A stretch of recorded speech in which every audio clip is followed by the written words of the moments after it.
Here are 10 items that a business should have to gain a favorable response rate.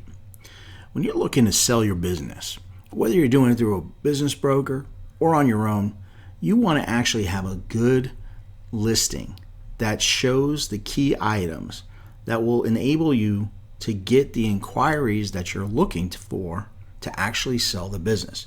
Let's face it, if you don't have anybody calling you up, it's very difficult to sell the business. But how do you actually prepare a good business listing? That's what we're going to go over in this podcast.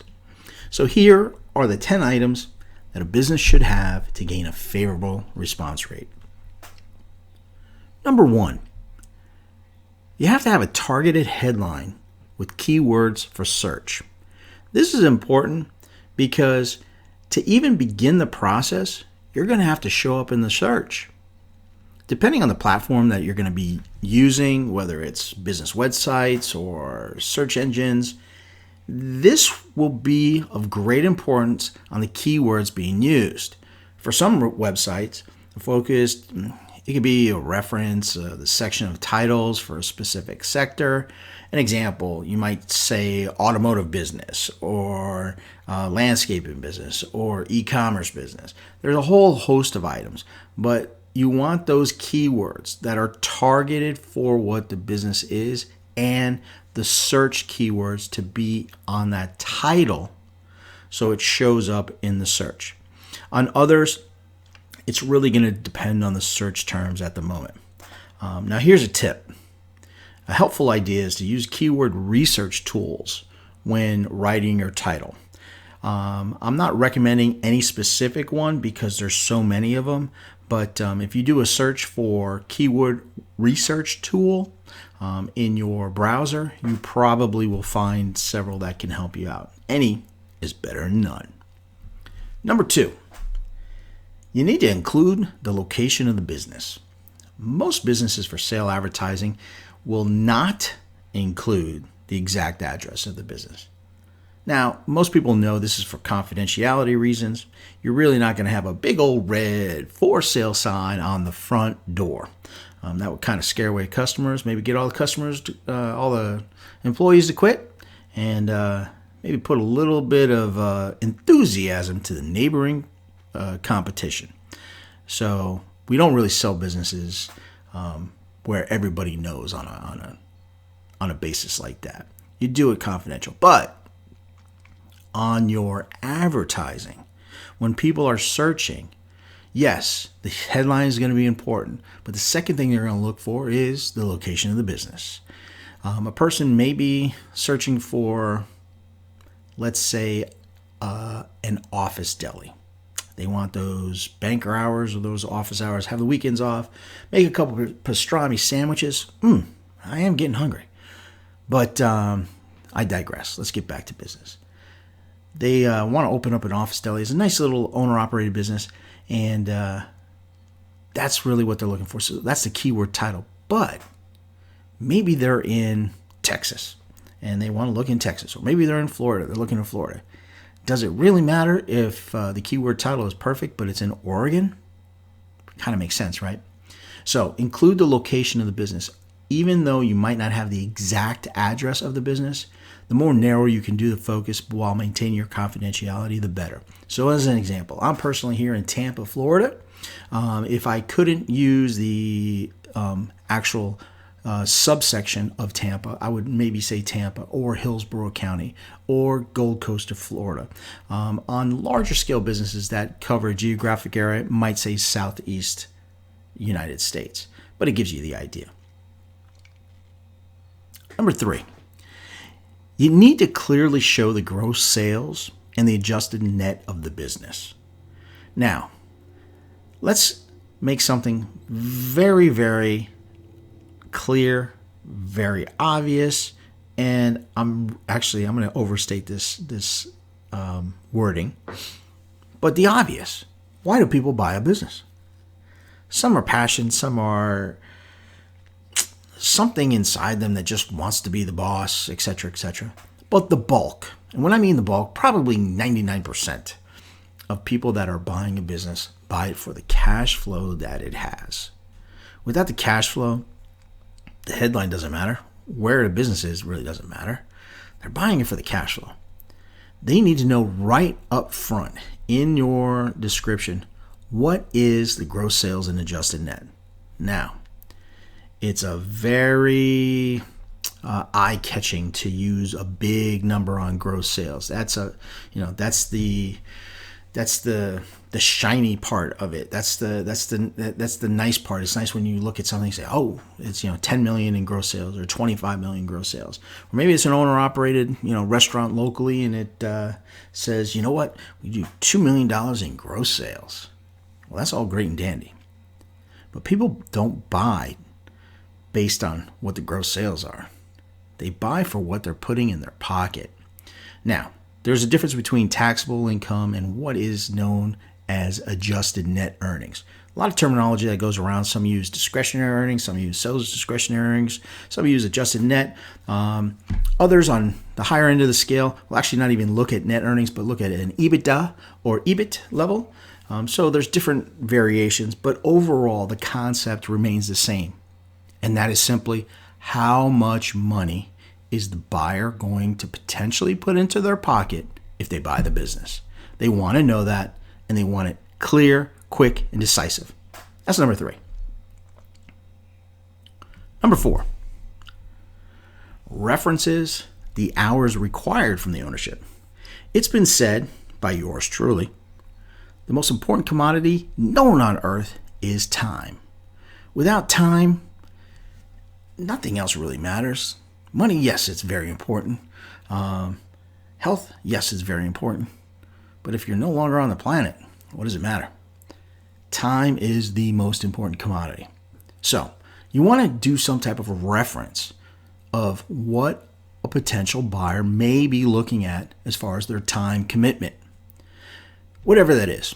More of a breakdown on a subtext also helps. So as an example, it's been said that entrepreneurs usually are going to work on average about 100 to 120 hours a week. Much, much more than the typical 40-hour work week. This needs to be actually broken down into what the actual number is in subtext. Here is an example. Let's use something as, let's say, a restaurant. You might have the owners here overseeing management for 20 hours, does another 10 hours for bookkeeping, another 10 hours for ordering, another 10 hours for website, website development, social media, answering advertising, the list goes on, but you kind of get the idea. The hours go much more and beyond just the operating hours of the business. On the flip side, you can have something where a business is manager run. These, once again, are not fully absentee businesses, but does require some time commitment from the new ownership. When this is in a case, you want to actually emphasize that a lot of the day-to-day operations are outsourced, but the time commitment is still there for general overseeing. Maybe it's reviewing books, a couple times a week, or running HR, whatever the case is. Outside of that, on typical owner-operated businesses and Main Street businesses, which in definition is normally $2 million in purchase price or below, those will normally not have a full absentee ownership. There are a few exceptions, but overall, there's going to be some type of time commitment involved. On the more lower middle market, you can experience something that is really fully hands-off, but even with that, there's still some type of time ownership, even if it's just checking your bank account at the end of the month. So reference those hours that are required for the ownership. And once again, it can be simple, but you want to put the subtext on where it's coming. Number 5, we've all heard this before. A picture is worth 1,000 words. You need to have a photo that resembles the business. Now, a good photo that showcases the business itself, an actual photo of the business, is great to use. It can't be used all the time, though. Sometimes the confidentiality needs to be a little bit higher than just general run-of-the-mill businesses. even if they're very vague. Let's say you're selling a billiard hall for an example. You can use generic photos, that's fine, but people may be looking and saying, okay, I want this type of billiard hall with this type of layout, this kind of feel, this kind of look. They're going to get that feel from that photo. As much descriptions that can go into the word and actually help you with keywords, that photo itself may be the triggering point that gets somebody to either pick up the phone and call you, send you an email, or fill out a contact inquiry form. So the photo is important. But if it's a confidential business or gives away too much, even zeroing in, an example, once again, using that billiard as an example, you might have a gold crown pool table. Now, how do I know about gold crown pool tables? Yeah, I've sold a couple. Those might be too defined where you can narrow down to who actually has that. So in that case, you may want to use just a stock photo. I don't want to go too much into this. You can do some research on your own, but as a tip, if you're using a photo for creative purposes, always make sure you have the usage rights first. Don't just download something as a copy and paste off a simple search. It might get you into some trouble. Number 6, you need to provide the financing purchase of the business. Keep in mind, the bulk of businesses on the market do not sell. In fact, almost 80% of all businesses that are actively advertised never sell. There's a host of reasons.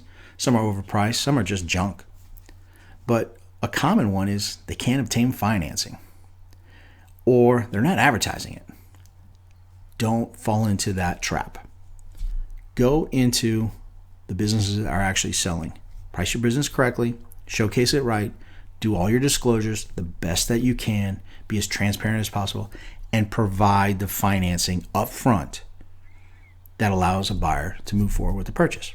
Let's face it, if you actually saw the keywords that made your search come in, you had the title, it's in the location you want, you looked at the photo, you're like, oh man, I'd love to have this, but everybody needs $1 and a dream, but I don't have the dollar. You need to have that financing in place. When it's there and a buyer can actually see it up front right away, that makes a world of difference. Even better yet, though it might not be on the actual description, if you have like a pre-qualification letter or a banker contact that has already pre-approved the business sale for purchase, that's even better. Now, in absence, not all businesses will qualify. The most common is going to be a 7A SBA loan. There's 504s. There's many programs. Micro Express, there's some veterans.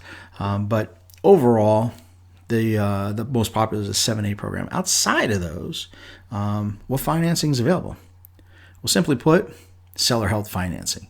Now, it will be different. There's no across-the-board thing. But in general, buyers should expect to put more down payment on a seller held financing, and a seller will be taking added risk in case of default.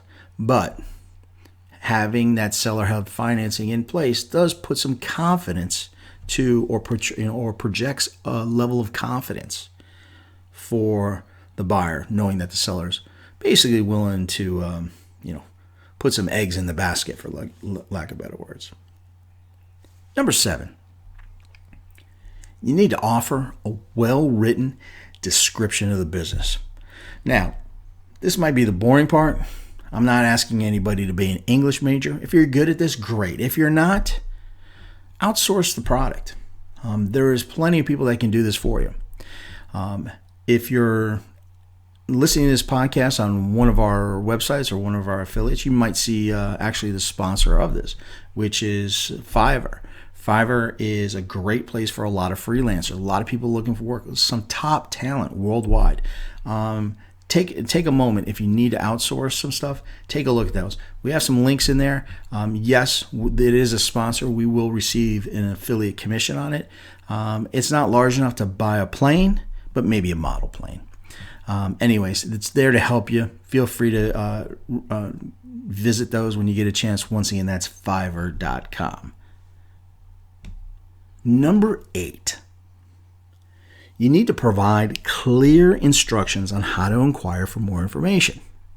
There's nothing more frustrating that when a buyer actually has something, or think of yourself, no matter what it is, if you see something, you're like, wow, I searched for this, I found it, and it has everything I want, and it has the pretty pictures and the bells and the whistles and blah, blah. I want to hit, where's the buy button? I can't find the buy button. Where's the buy button? Did the buy button grow legs and run away? No, that's no good. Provide clear instructions on how to inquire for more information. Not only that, but that goes into number 9. Have an easy contact instructions for any business broker contact information if utilizing one, or for sale by owner contact information. This is something that should definitely be distinctive in your ads. In some cases, in Florida, in case where I'm at, it's legally required that a broker will have to disclose that it's being advertised. It falls under our real estate commission. But if you're selling for by owner, put that as for sale by owner. Yes, you're going to get hounded a little bit by some business brokers that may want to convince you that they might do a better job. Some may not. And you might be doing great by yourself. But the important factor is you want to disclose to all potential buyers who they're dealing with and how they can get in contact with you. So once again, business broker contact information or for sale by owner contact information, have that in your ad up front. That's number 9. Number 10. You need to have alerts interested parties of any of the requirements that are needed for more information. Now that sounds like a bunch of gibberish. What does it mean in real English? Real simple to understand. Simply put, what do you require up front from somebody that wants more information for you? Because let's face it, anybody can call in an ad. It doesn't really mean that they can actually buy your business. And some search engines or some places, wouldn't it be great to have 50 calls and say, you know what, I saw your ad, I love it, I'd love to buy the business and learn more. And you run around and you do everything, and then you find out, wait a second, this person doesn't have a dime to his name. Or, wait a second, this was a spam call. The person's not even real. Or heaven forbid, even with the stuff that's going on, there's bots out there that you're not even dealing with a human. You're just dealing with a computer and AI that's running a spam filter through you. Oh no. Yes, it can happen. So with that said is, outline up front what you're looking for as general requirements. A good example is actually being not laser focus specific, but specific on general criteria. Here's an example. We require people to sign a non-disclosure agreement before they see information. You can put something like that in there. You can also put down, this has been looked at by a bank. You will need X amount of dollars as a down payment to consider purchasing this business, and provide proof of funds to inquire about the business. That may be something else. Maybe there's different licensing or state requirements in order to buy your business. You want to disclose those up front, that they'll need these or be able to obtain those in order to purchase the business. A good, you see this a lot as a good analogy in the construction industry. Let's say somebody's looking at an electrical business or a plumbing business or an HVAC business. They're going to have different licensing requirements. If you're a general contractor, you can't just go buy a general contractor and not have the license for it. You need to have these things in place. So having an outlay of what to expect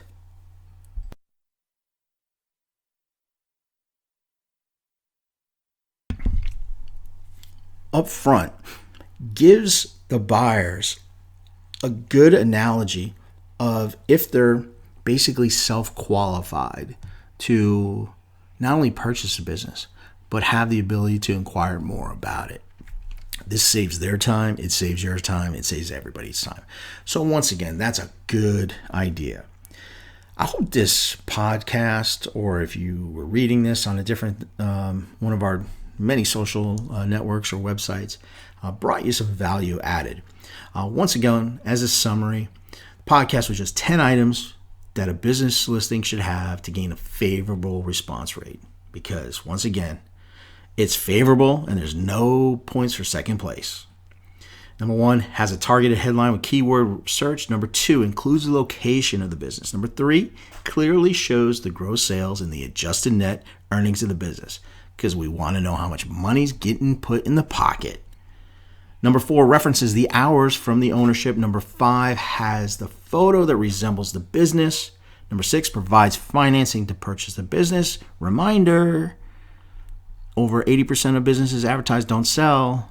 Make sure you're not 20%. Get yourself financing. Number 7, offers a well-written description of the business. Quick shout out again to our sponsor, Fiverr.com. Use the links below. Number 8, provides clear instructions on how to inquire for more information. Number 9, has easy contact instructions for any business broker contact information, or if it's a for sale by owner contract. Number 10, alerts interested parties of any requirements needed to inquire for more information. Thanks for taking a moment out of your day to listen to the podcast. If you are on one of our social networks, please give us a thumbs up, a shout out, a like, maybe share, or whatever you do. Keep that entrepreneur spirit shining bright. If you're on our YouTube channel, go ahead and hit that subscribe button and smash that bell. Let's go ahead and get that subscriber rate up, and you'll be notified of any new podcasts and videos that come out. Thank you for taking time out. This is business broker Dave Britton with Lobo Business Sales LLC. Wishing you a phenomenal day. Keep that entrepreneur spirit shining bright. Toodaloo!